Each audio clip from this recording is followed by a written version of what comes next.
हमारे संविधान ने हम सभी को बहुत सारे अधिकार दिए हैं।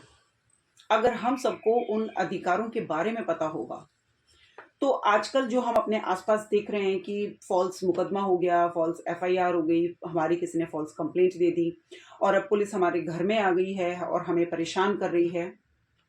टॉर्चर कर रही है। तो अगर आप सबको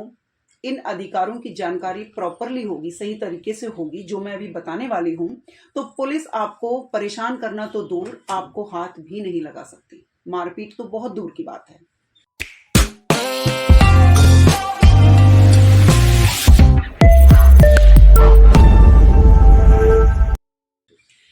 तो अगर आपके अगेंस्ट कोई भी कंप्लेंट थाने में दर्ज हो जाती है, चाहे आपका किसी से झगड़ा हुआ है या वो फॉल्स है या कोई भी किसी भी तरह का है या किसी का कोई भी मोटिव है, अब आपके अगेंस्ट कोई कंप्लेंट चली गई है,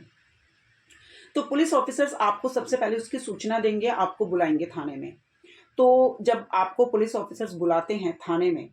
तो आपने ये नहीं सोचना है कि जाते ही वो आपको अरेस्ट कर लेंगे। अब कानून में बहुत बदलाव आ गए हैं। पुलिस ऐसा नहीं कर सकती है कि आपको पूछताछ के लिए बुलाए और आपको अरेस्ट कर ले। अगर पुलिस आपको पूछताछ के लिए बुलाती है और आपको लगता है कि उन्होंने आपको बिना किसी रीजन के, आपको अभी तक यही नहीं बताया कि क्या एफआईआर है, क्या कंप्लेंट है आपके खिलाफ, बस आपको डिटेन करके बिठा लिया है, 2 3 4 5 6 घंटे हो गए हैं, तो आपने टाइम नोट कर लेना है और उस पुलिस अधिकारी की कंप्लेंट वही थाने से करनी है। अगर आप कुछ नहीं कर सकते हैं तो आप 100 नंबर कॉल कर लीजिए वहां पे। अगर आपके पास उस टाइम मोबाइल नहीं है या पुलिस ने बाहर रखवा दिया है या पुलिस आपको मोबाइल यूज करने नहीं दे रही है, तो आप जब पुलिस आपको छोड़ेगी तब आप जाते ही सबसे पहले 100 नंबर कॉल कर दीजिए और रिटर्न में उनकी हायर अथॉरिटीज को, जिस पुलिस ऑफिसर ने आपको अननेसेसरी बिठा के रखा, पूछताछ के बहाने आपको टॉर्चर करने के लिए, आप उसकी कंप्लेंट कीजिए। ये एक कंटेम्प्ट केस बनता है, क्योंकि अभी बहुत सारी जजमेंट्स में हमारी हायर कोर्ट ने बड़ा क्लियरली बताया है कि पुलिस ऑफिसर अननेसेसरी आपको बिठा के नहीं रख सकते। अगर उनको इंक्वायरी भी करनी है तो भी एक टाइम बाउंड है। वो ऐसा नहीं है कि आपको सुबह से लेकर रात तक बिठा के रखेंगे या रात से लेकर सुबह तक बिठा के रखेंगे और उनकी इंक्वायरी पूरी नहीं हो रही है, तो ऐसा नहीं है। तो पुलिस ऑफिसर जब आपको बुलाएंगे तो पूछताछ के लिए अगर आप बुलाते हैं, सबसे पहले आप पूछिए कि मेरे अगेंस्ट कंप्लेंट क्या है और किसने की है,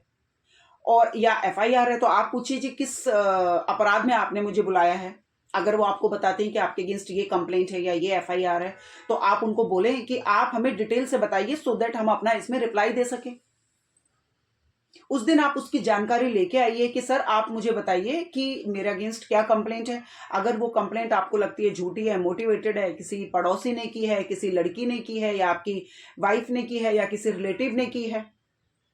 तो आप जब आपको कंप्लेंट का पता चलेगा या एफआईआर का पता चलेगा, उस दौरान आपको ये भी पता चल जाएगा कि आपका डिफेंस क्या है या ये कंप्लेंट किस मोटिव से और किस इंटेंशन से आपके अगेंस्ट की है। तो कुछ तो आप पुलिस वाले को उसी टाइम पे बता दीजिए कि सर अभी मैं आपको एक रिप्लाई दे देता हूं और ये जो कंप्लेंट है वो झूठी है और इसका कारण ये है। लेकिन आप जब उस रिप्लाई को पुलिस स्टेशन में देंगे तो आप उसमें नीचे लिख दीजिए कि आप डिटेल रिप्लाई भी इसमें फाइल करना चाहते हैं विद डॉक्यूमेंट्स। फिर वो दूसरी तारीख आपको देंगे। जब आप दूसरी तारीख पे जाएंगे तो आप डिटेल रिप्लाई लेके जाइए और उसके डॉक्यूमेंट्स लेके जाइए कि ये कंप्लेंट कैसे झूठी है, इस कंप्लेंट को करने का क्या कारण है, और जो डॉक्यूमेंट्स जो भी आपके पास हों उस टाइम पे वो डॉक्यूमेंट्स आप लगाइए जो आपकी इनोसेंसी को प्रूव करते हैं, जो आपके केस के डिफेंस को प्रूव करते हैं, जो आपका डिफेंस बनते हैं बाद में। वो डिटेल रिप्लाई आप दीजिए। और अगर पुलिस अधिकारी ये बोलते हैं कि नहीं नहीं आप तो एक्यूज हैं जी इसमें, ठीक है, तो हम आपकी ये रिप्लाई तो नहीं ले सकते हैं, तो भी आप रिप्लाई को एक तो पोस्ट कर दीजिए हायर अथॉरिटीज पे, अगर वो नहीं लेते हैं तो ठीक है। और नहीं तो जो उनका विंडो बना होता है, जो इंक्वायरी विंडो होता है, ये जो कंप्लेंट रिसीविंग का होता है, रिप्लाई रिसीविंग का होता है, तो आप अपना रिप्लाई वहां दे दीजिए। अब उस दिन आपने एक काम और करना है, जब आपने अपना रिप्लाई देना है थाने में कि उस कंप्लेंट के बाबत, उस कंप्लेंट के रिगार्डिंग कि ये कंप्लेंट या एफआईआर कैसे झूठी है, उसी दिन जो भी कंप्लेनेंट है या जो भी उसके साथ जो भी इन्वॉल्व है, जिस पे आपको शक है, उसकी भी कंप्लेंट आप दे दीजिए। ये कंप्लेनेंट मेरा इसके साथ ये झगड़ा है या ये रिलेशनशिप है और ये कंप्लेंट इसलिए झूठी है, और क्योंकि इन्होंने झूठी इंफॉर्मेशन दी है, गवर्नमेंट मशीनरी का गलत यूज किया है, तो इन पे भी एक मुकदमा दर्ज होना चाहिए। अब पुलिस अधिकारी अगर मान लीजिए वो कंप्लेंट भी आपकी नहीं लेते हैं, एक तो आपका रिप्लाई हो गया जो आपके ऊपर कंप्लेंट हुई उसके अगेंस्ट आपने रिप्लाई दिया, एक हो गया आपकी कंप्लेंट, अब आप भी कंप्लेंट दे रहे हैं, कंप्लेनेंट जो उस केस में थी उसके अगेंस्ट या था जो भी था, आप उसकी कंप्लेंट दे रहे हैं और जिस पे भी आपको शक है उसका भी नाम उस कंप्लेंट में डालिए। पुलिस अधिकारी अगर नहीं लेते हैं तो आप पोस्ट कर दीजिए हायर अथॉरिटीज को और फिर पुलिस अधिकारी की आप कंप्लेंट कीजिए कि मैंने आज कंप्लेंट देने की कोशिश की तो इन्होंने नहीं ली, मैंने रिप्लाई देने की कोशिश की तो भी इन्होंने नहीं ली, तो ये भी मोटिवेटेड लग रहे हैं मुझे। अब ये हो गए कुछ डिफेंस आपका जो आप ले सकते हैं। इसके अलावा अगर पुलिस आपको कस्टडी में लेती है